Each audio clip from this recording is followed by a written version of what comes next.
morning. I'm Jisoo Kim, Director of the GW Institute for Korean Studies and co-director of East Asia National Resource Center.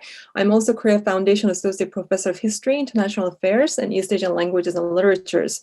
I would like to welcome you to our Korea Policy Forum. This Korea Policy Forum's event is co-sponsored by GWIKS and East Asia National Resource Center, and this forum is made possible by the generous grant from KDI School of Public Policy and Management. We have a very special guest today, Congressman Andy Kim. I would like to thank him for accepting our invitation and being here with us this morning, despite his extremely busy schedule. I think it is timely to hear from him about the U.S. R.O.K. relations, as we expect to have the U.S. R.O.K. summit next month. And as an Asian American, Congressman Kim has well-established career in foreign policy and also serves on the House Foreign Affairs Committee.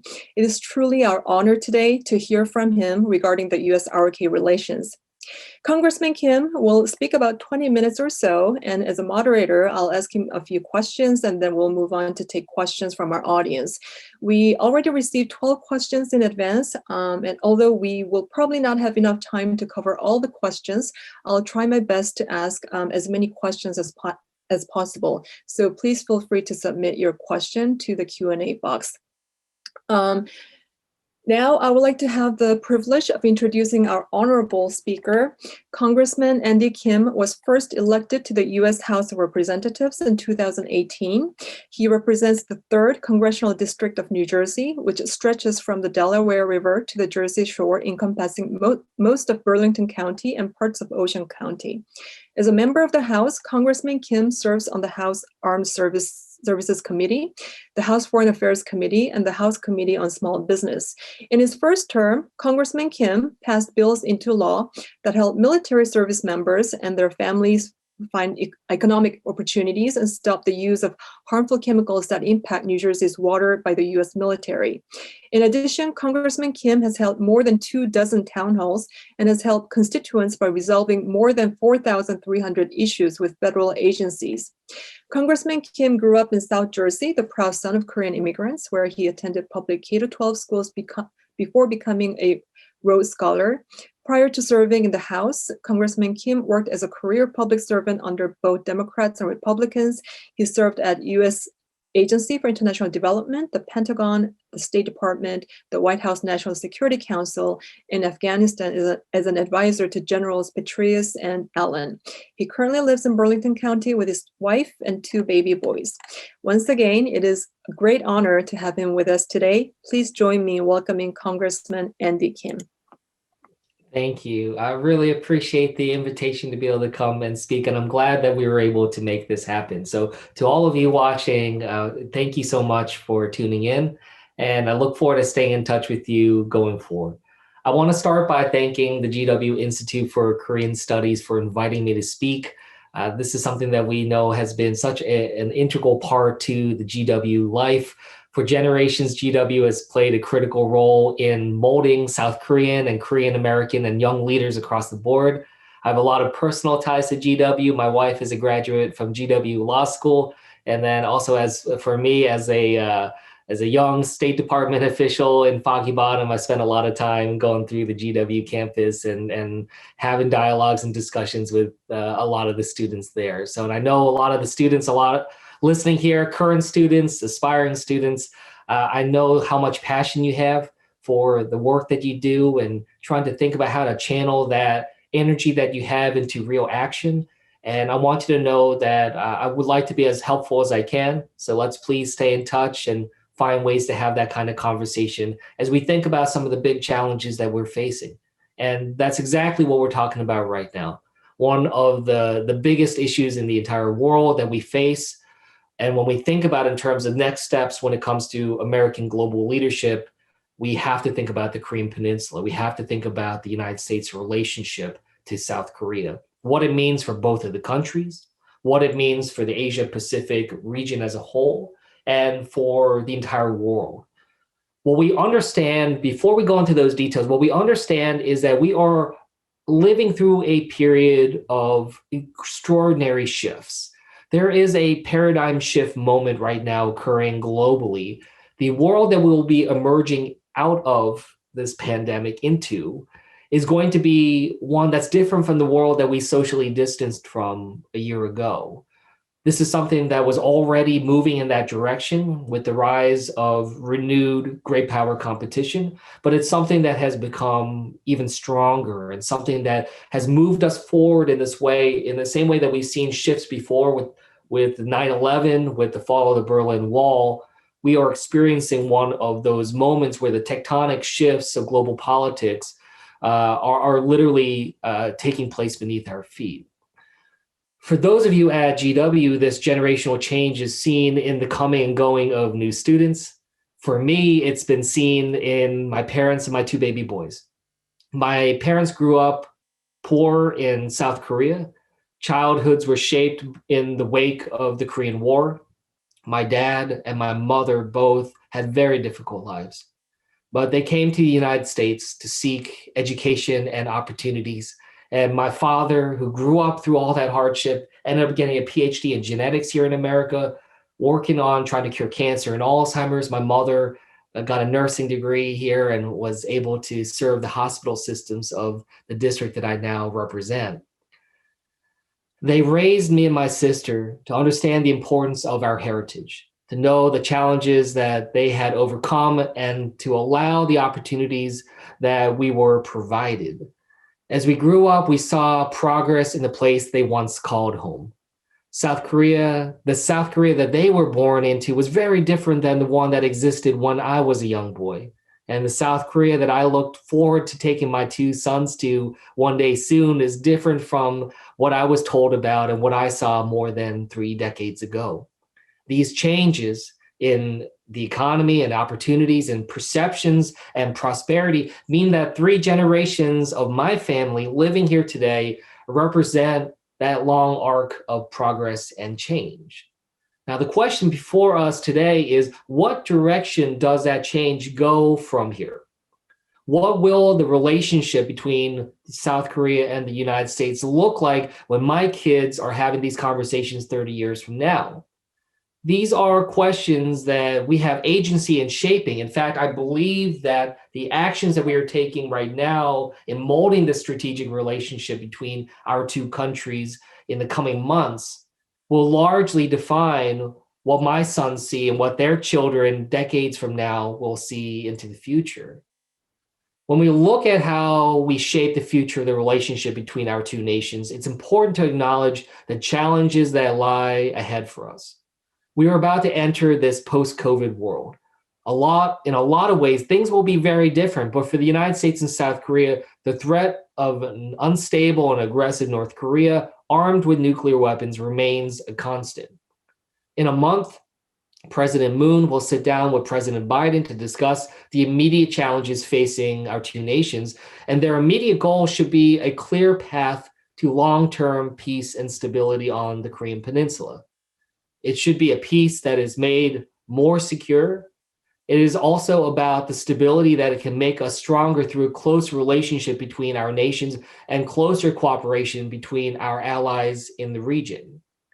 If peace and stability are the ends, then the relationship is the means. And right now we face the fact that ours is a relationship that has been strained over the past few years. The Trump administration saw the relationship between the United States and South Korea as one built on transactions, not trust. One built to demonstrate strength at home, not project stability abroad. And as one of that, in that end, achieved nothing but a series of photo ops and a set of challenges for the new administration to tackle. Secretary Blinken and Secretary Austin's trip to Seoul last month and the meetings of the two presidents in the month ahead show an opportunity to revitalize this relationship. It's a chance to build on negotiated transactions to one built on trust and respect. Secretary Blinken called this relationship, quote, the linchpin of peace, security, and prosperity in the region, and said we shouldn't just aim to reaffirm it, but to, quote, build on it. We can build on this relationship through that principle and value of respect. The Biden administration's efforts to settle the burden sharing agreement with South Korea weren't just successful from an American standpoint. They were successful because they were handled in a way that showed respect for South Korea. South Korea isn't a business partner to squeeze a few extra pennies from. It's a partner in peace, and that partnership should stem from respect. The United States also has the opportunity in this time of revitalization, in the malleability of the post-COVID era, to project its strength through that respect. And it's important to understand that our relationship as nations isn't just between governments, it's between people. As we emerge from this socially distant era, strengthening people-to-people relations between our nations will further those common understandings and common values. The Korean American diaspora is an important part of this effort, and stories like my parents and like mine show what America is when we are at our best, the full meaning of the land of opportunity that brought my parents here. Bringing our people together, enhancing cultural exchanges, improving educational opportunities at universities like GW can help strengthen bonds in ways that legislation or treaties can't on their own.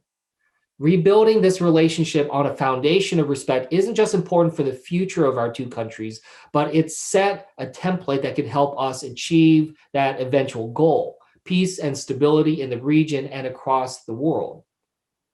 One only needs to zoom out slightly from the Korean Peninsula to see why this region of the world is so important. The question of China's strength and influence is another defining and determining characteristic of this new era. Like many countries across Asia-Pacific region and throughout the world, South Korea's economy is closely linked to China's. China remains South Korea's #1 trading partner, but we have seen what happens when China is crossed or doesn't get its way. It's been 5 years since Chinese retaliation to the deployment of the regional missile defense system that cost the South Korean billions. And in that moment, China showed its true colors and how it values their relationship with South Korea. And while there is a debate within South Korea about how to approach their own relationship with China, I believe it's imperative that the United States doubles down on our efforts to project strength through respect. At a time when 3/4 of South Koreans see China negatively, the US should aim to be credible and reliable alternative to China's power and influence.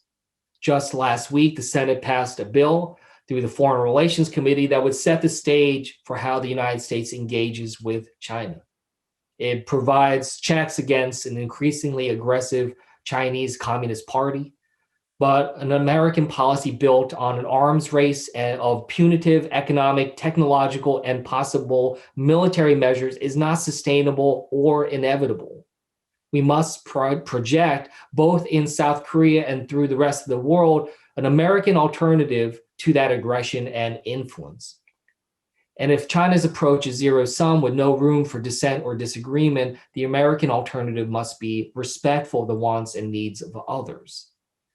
And that is something that we need to be thinking about on so many different levels. This approach that America can take, not just vis-a-vis China, not just as an alternative, but to really think through what our relationship should be to South Korea as a whole.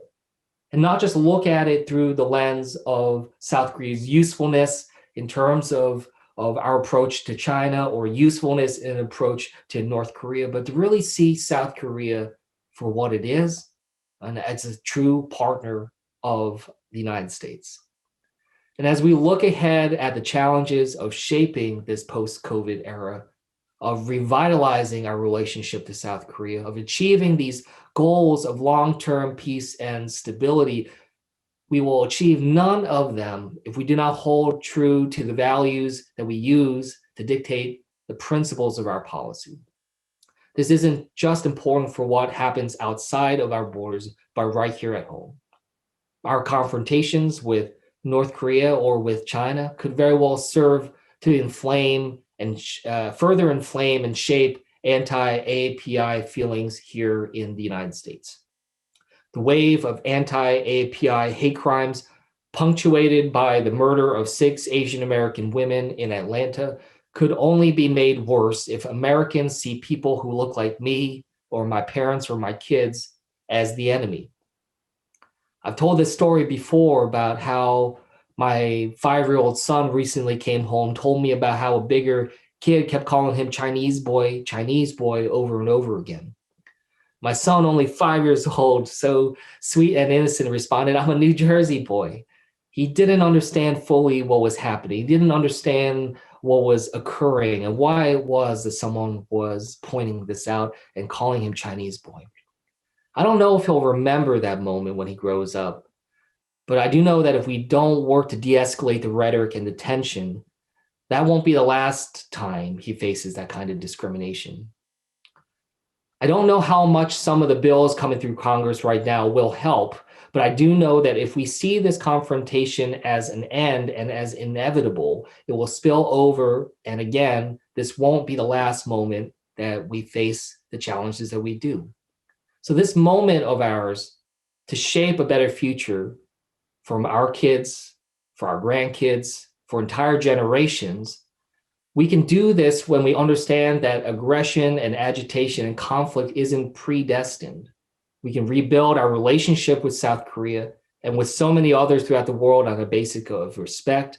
We can use those relationships to provide an American alternative that we can use to win a race against forces of intimidation and influence by showing that we are stronger when we lead by our values.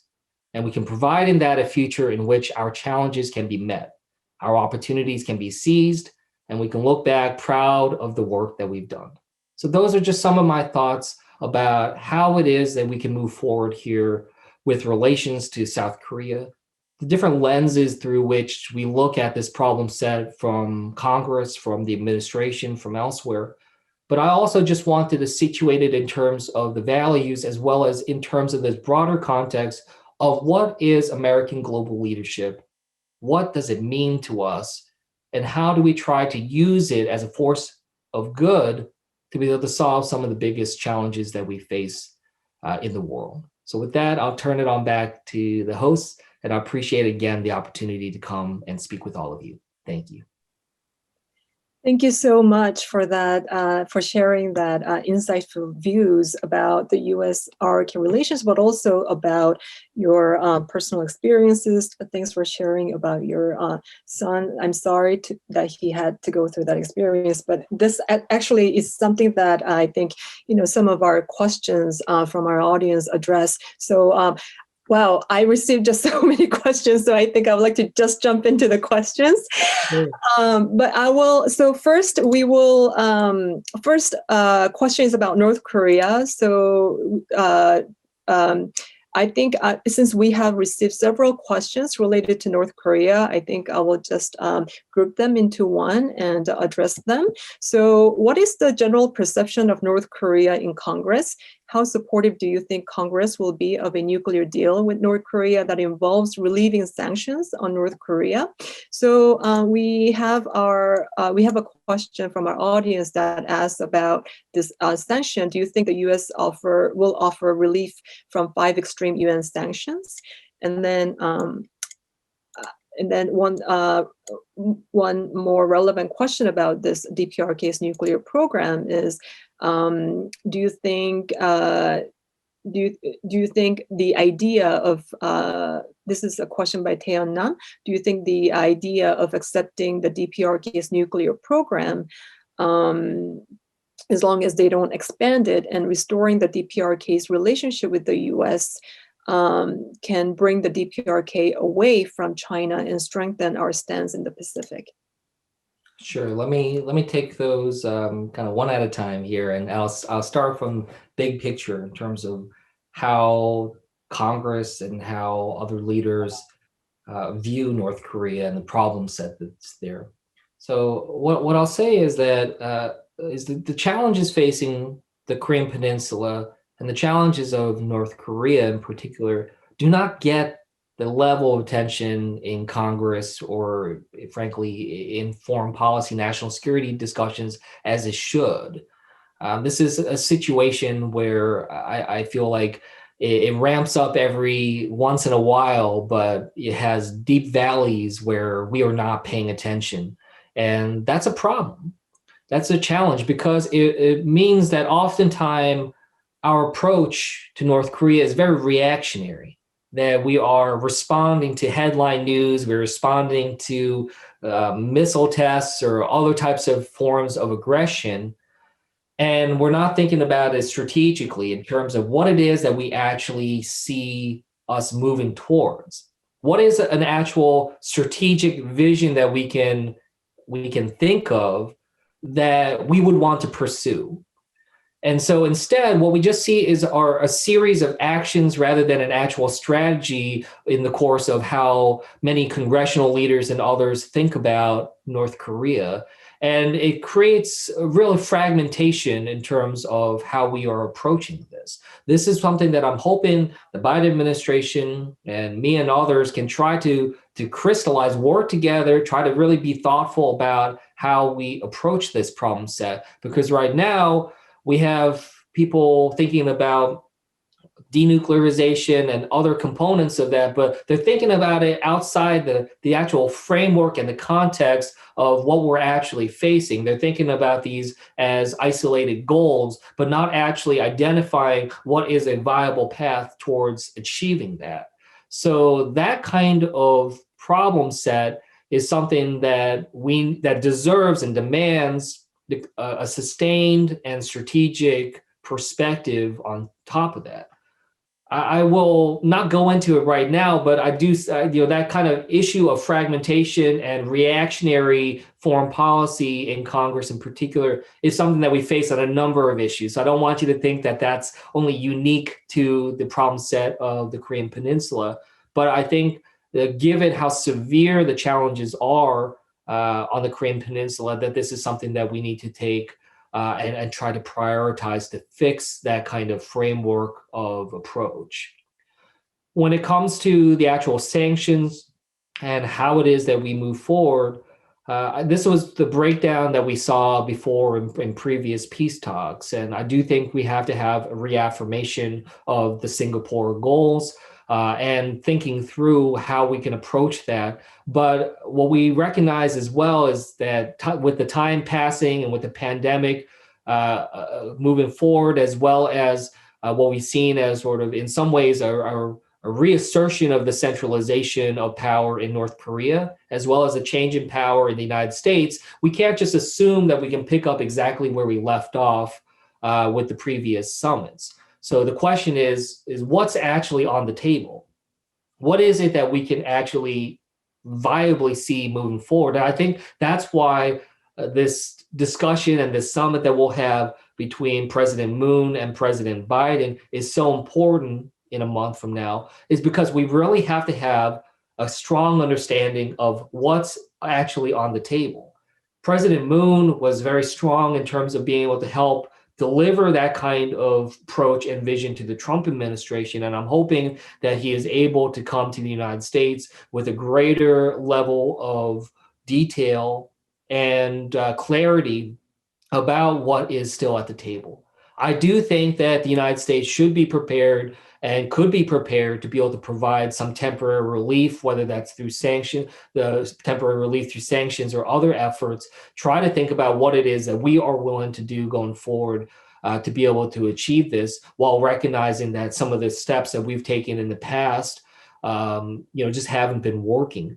So I'm hopeful that we can try to be thoughtful about what we're willing to do and then be able to discuss that with President Moon and determine that new way forward. So right now, I don't have a specific position on exactly how to approach the sanctions and how to structure that vis-a-vis what North Korea might be willing to do. But I really do think that President Biden's invitation of President Moon to come in that discussion, that is a real sign that the Biden administration is thinking through this, that they are prioritizing this in a way that I would want to see. Now comes the hard parts of what exactly is the detail and the roadmap going forward. Thank you. Our next question is from Richard Wang.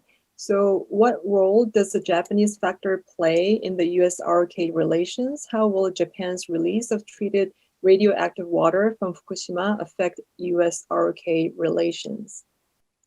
Yeah, well, look, this breakdown that we saw between ROK and Japan over the past few years, really the worst that I've seen the relationship between those two countries during my lifetime. And that is enormously detrimental to our ability to make progress across the board on so many issues, including what we just talked about with North Korea. Anything that we try to achieve in Asia Pacific, Indo Pacific requires coalition building. And that is something where ROK and Japan have traditionally been those pillars and nodes of that network that we're trying to deliver.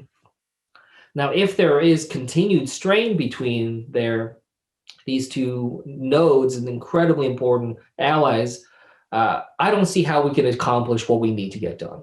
I'll just be as simple as that. I do not think the United States can achieve what we need to vis-a-vis North Korea or China if we are not able to have a functioning relationship and productive relationship between South Korea and Japan. So it's so critically important. Again, I'm glad that Secretary Blinken and others have recognized that and have engaged on that in terms of trying to meld that relationship in a better place. But you're right, we're going to face some challenges ahead, and whether that's about Fukushima or about other challenges that are there undoubtedly are issues that we'll have to work out. But the main thing is we cannot actually address those issues unless there is that kind of mutual trust and respect between the two countries. I believe that is still there. I think that some of the most recent issues, whether that's Jasomia or others, have really tested that challenge. But I do think that the foundation is still strong, and I'm hoping that judgment of mine is correct, because if not, then we have a lot more work ahead of us to be able to do this. But really hoping that the U.S. can play a role in helping knit that together. And I think again, in my open remarks, I talked about how so often the U.S. relationship to Korea or the U.S. relationship to Japan from the previous administration, the Trump administration standpoint, was very transactional oriented and was very much related to what does South Korea or Japan benefit the United States in terms of national security, without thinking about just what it is that is flowing both directions and how it is that we can help each other out. I'm hoping that a more productive U.S. engagement with both of those nations will actually help be able to create the kind of power structure and dynamic that will create greater stability there between Korea and Japan. So I appreciate the question. It's one that I don't think some people appreciate nearly enough how vitally important that relationship is, and how much I really think that is a cornerstone of the entire Pacific theater. Thank you. We have actually a few more questions related to this U.S. Japan and also U.S. R.O.K. Japan, this trilateral relations. So this is really, a never-ending question. But the R.O.K. Japan relationship was and is unstable due to historical and territorial issues. Well, this question is by David Lee. What is the U.S. approach to these issues? Well, similar to what I was just saying, was that first of all, you have to build a foundation of dialogue and be able to have something to build off of. Yes, there are territorial disputes, no doubt about that. But the issue is, does that dispute then define the entirety of the relationship?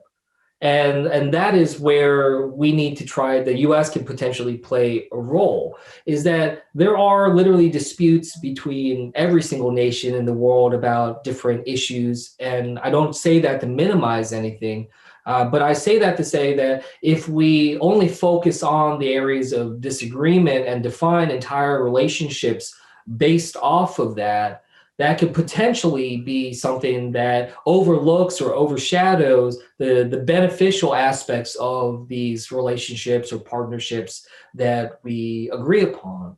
And what I would hope is that, as I said, that we are emerging into a paradigm shift moment right now in global politics, where I very much think that the decisions that we're going to make over the next few years will shape the next few decades of global relations.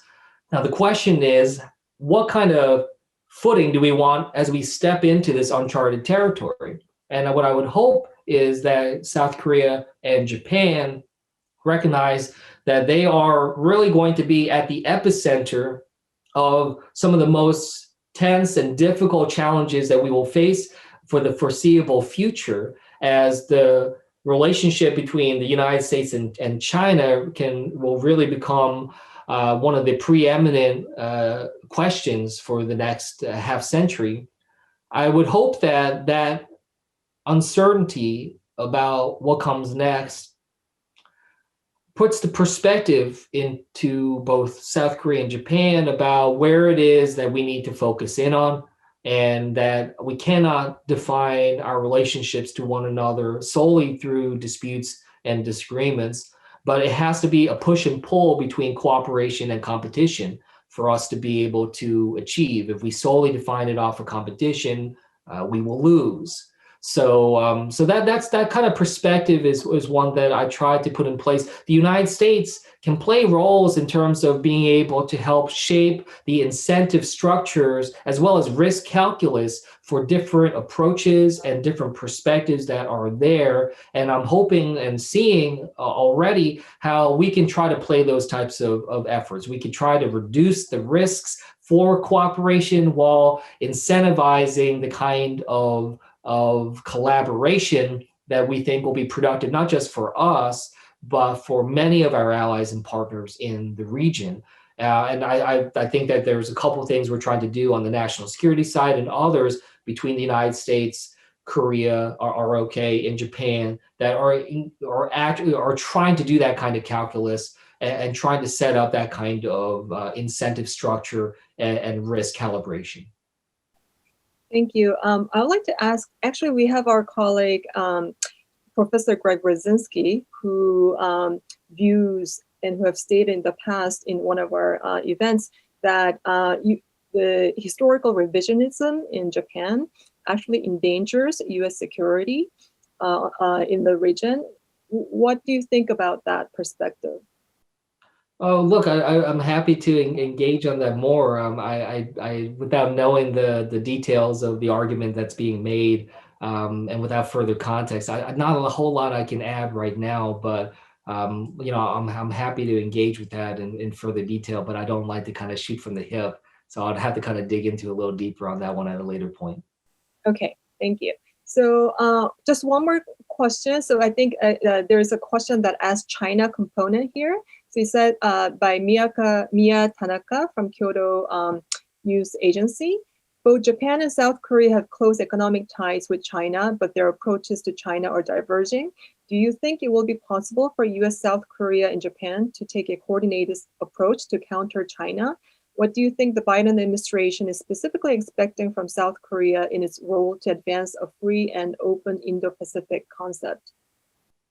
So here's what I would say is that it's not necessarily that we need to take a coordinated effort to counter China. It's about what is our actual, again, between the United States, ROK, and Japan, what is it that we envision? Like, what is our positive vision for what the region could look like that would allow for the United States, South Korea, and Japan to continue to thrive even with a strong China? So it's trying to think through what's the end state. How do we envision that kind of positive role? And then how do we achieve that?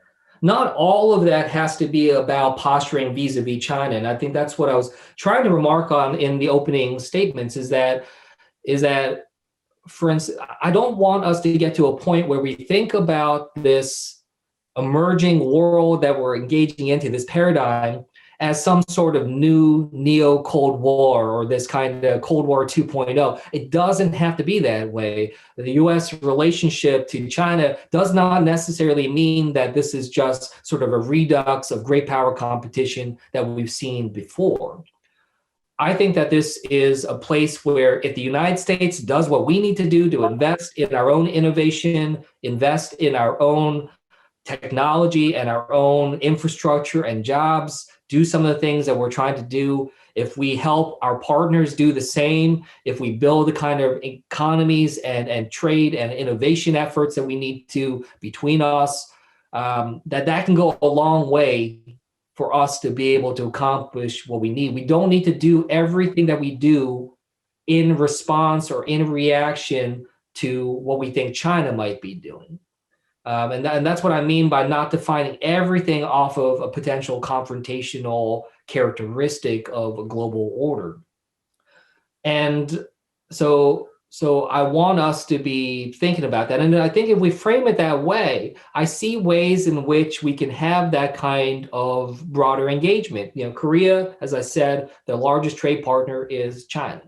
That is unlikely to change for the foreseeable future based off of current trajectory. So then what is the question here? We cannot then go to South Korea and build a regional strategy with them that is inherently grounded on confrontation with China. If we do so, that would be antithetical to South Korea's capacity and their national security priorities and their economic growth goals. Instead, trying to do something that is inherently about innovation and about structuring that economic growth in a sustainable way going forward that doesn't build a dependence and a reliance upon any one country like China, that is something that South Korea could build towards. And I think the South Korean people could get behind. So that is the kind of framing that, I just want us to be thinking about is that approach. And I say that because, for instance, just in the few questions that we've had already about, in this discussion, every question has some element about South Korea vis-a-vis some other country, about South Korea with Japan, South Korea with North Korea, South Korea with China. I get it, and I said that a lot in my own statements. But I also want us to just make sure we're thinking about what do we want, what is the U.S. interest in South Korea just in and of itself, not just, again, its usefulness or its relationship to other nations. I believe that there is just a deep strategic relationship and priority between the United States and South Korea, specific for what South Korea is. And I think we can gain a lot mutually through that by just looking through that lens as well, and not just looking at it through a regional context. So I just wanted to add that texture on top of that response. Yeah, thanks for that. Thanks for that remark. We actually have one question reflecting that. So what do you think would be the best results from President Moon's visit to the U.S.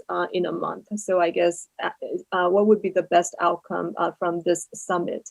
I guess he wants to hear your Yeah, no, look, I mean, I have lots of thoughts about that. And I think that that's exactly, it kind of build off of what I just was talking about, is that there is not a lot of understanding in the United States amongst the American people what the importance of this relationship between the United States and South Korea is. I don't think people in the United States understand the full extent of our bilateral cooperation, about how we work with each other on innovation and technology, how we worked incredibly close with one another through the COVID crisis. And we saw how so many of the things that we need to do, especially early on in the pandemic, was based off of what we saw in terms of strengths in South Korea in terms of responding to the pandemic. There's a lot there that I just want to harden. I really want the American people to see the benefit in South Korea for what it is, and really lift up that story of just how extraordinary the growth and the change has been in South Korea over the course of the last few decades. I remarked upon just how we are 70 plus years since the Korean War. That is how long my 3 generations of my family have been here on this planet. And my family story tells that story of that arc of what we've seen in terms of an extraordinary growth in South Korea, as well as a strengthening of our bilateral relations in a way that is unbelievable. That's the story I want to come out. The stronger that the US South Korea relationship is on those terms, in terms of literally that mutual respect for one another rather than the transactional nature of that has been so often used, not just by the previous president, but by multiple previous administrations in the United States. That is something that we need to be thinking about. And that's why, I've called for steps like formally ending the Korean War, because again, that hangs over us. It makes it feel like the only reason the United States is engaged in South Korea is because of that kind of treaty responsibility from decades ago. That is not true. We are there because South Korea right now is critically important, not just 70 years ago, but right now. And we're there not just because of North Korea, not just because of China. We're there because South Korea is a vitally important partner and one of the strongest allies in the entire world. So that's what I'd like to see come out. Yes, that summit will undoubtedly try to chart forward a path on North Korea. It'll undoubtedly talk about China and other issues, of course. But I hope that the main thing that comes out of that is a showcase and a recommitment to that bilateral relationship for what it is. So that's just something that I keep. I know I've hammered that a couple times today, but it's because I see that disconnect constantly in the work that I do. Very few people in Congress talk about Korea for what it is. Very few people talk about this relationship on those specific terms and think about it much more transactional. And I think that would be a bad move for us if we were to go through this summit and continue to frame this bilateral relationship in those ways. Thank you. I really appreciate that view about having to really focus on the U.S. R.O.K. relationship rather than really always relating to other countries, because always when we talk about U.S. R.O.K., so when North Korea is involved or Japan or China.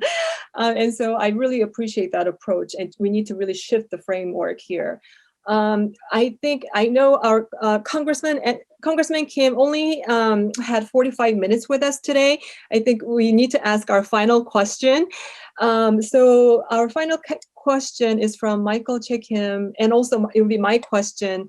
I'm going to group them together. So it's about Asian American and the current issues. And also, I think, what I want to ask is for my students. So the question is, what impact does current legal and social discrimination toward Asian Americans have on diplomacy and U.S. foreign policy? How should Asian nations interpret U.S. diplomacy and its policy in light of discrimination toward Asian Americans? And as a member of Congress, what impressions have you gotten from the World War II Bataan March memorials, the Comfort Women Monument, and survivors of POW camps in Japan and Germany in New Jersey? And also, I would like to ask this one final question. There are many Asian American students at GW who are interested in building their career in foreign policy field, and many of them are interested in working in the State Department. What are some challenges that they would have to be prepared for? So if you have any advice that you could give to them. Yeah, well, let me try to find a way to kind of cut across some of those questions there in a coherent way. So I guess what I would start by saying is, first of all, starting at the end there, because this is the reason why I joined on to this discussion, is for the students. And I guess I just want to speak directly to the students right now and just say, please give public service a chance. Please give working for the government a shot. I know that right now in this climate, it feels like a mess.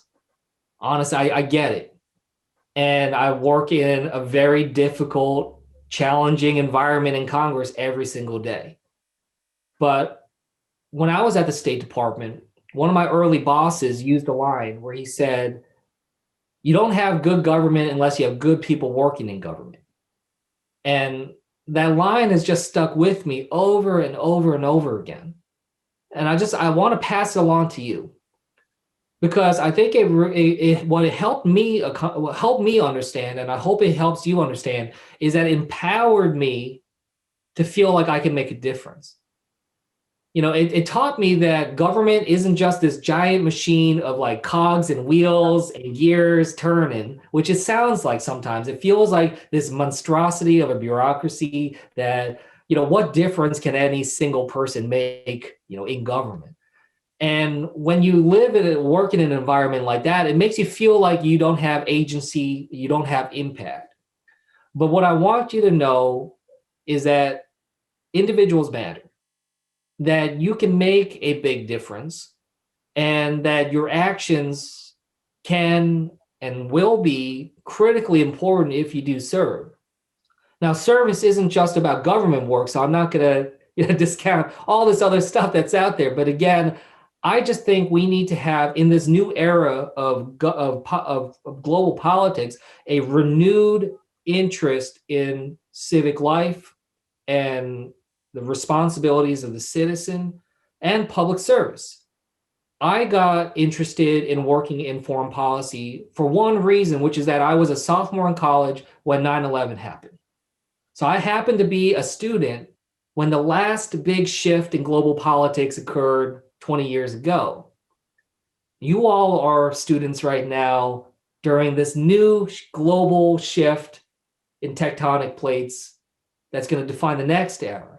You have an opportunity to potentially utilize this moment to gain some clarity about what's going to happen, to think about what kind of impact you want to have. And I urge you to seize that opportunity like I did 20 years ago, because it was an immensely rewarding experience being able to go through that, from that period of being a student into a practitioner.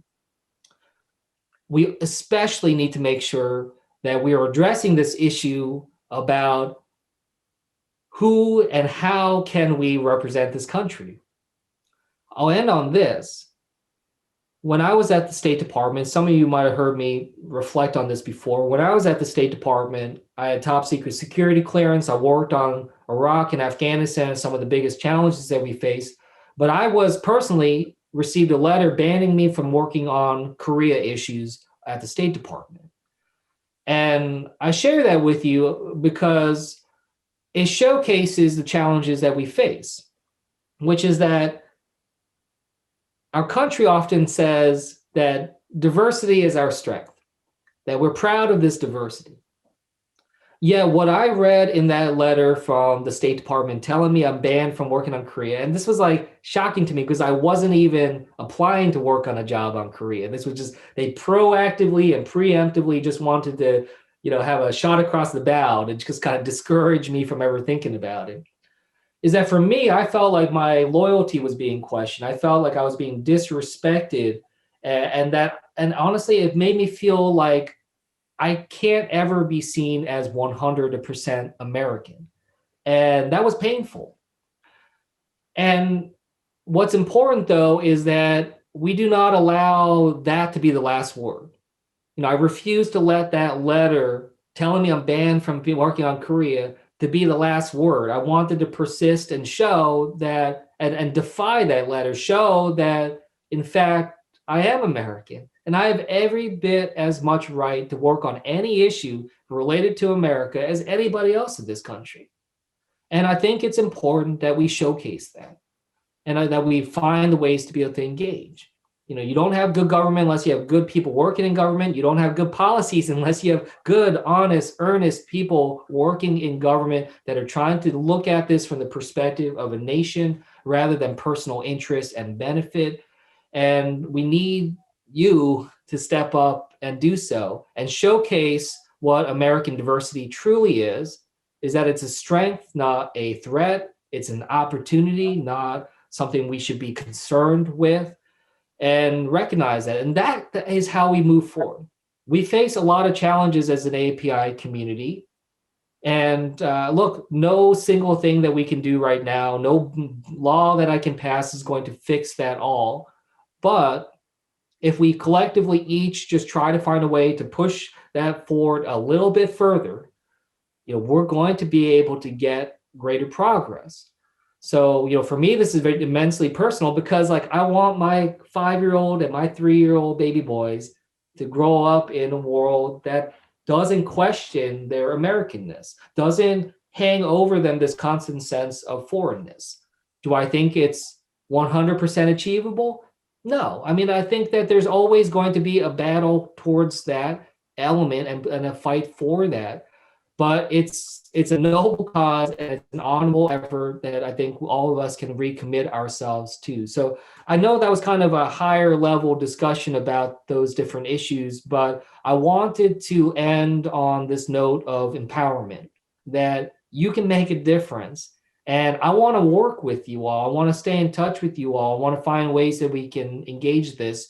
We can make no assumptions about what happens next in our country or our world. All we can do is recognize that in the past, the only things that have gotten done are, and the people that have the best ability to shape where things are going are the people in the room, and the people who are influence those in the room, and our broader effort to try to collectively move things forward. So, for me and for you, I encourage you to try to get a seat at that table and have that voice in that room. Thank you so much. Well, first of all, thank you so much for sharing your, experiences and the kind of challenges, hardships that you went through, but also for your encouraging words for our students. And I think that, the words empowerment and individuals matter, I think are really, touching. And I think, is something that our students will really seriously take into consideration. And once again, thank you so much for accepting our invitation today and being here with us and sharing your thoughts, insightful views and experiences, just everything with our community. I apologize for not being able to, address all the questions. We just received so many questions. We only had 45 minutes. We are way over time today. I mean, thanks for being generous, Congressman Kim. But I think we need to end our event here because he has other schedules after this. But thanks again to our audience for your excellent questions. And once again, thank you so much, Congressman Kim, for your time with us today. It was an honor to have you with us this morning. Thank you. And I think we'll end our event here today. Thank you all. Thanks, everyone. Take care.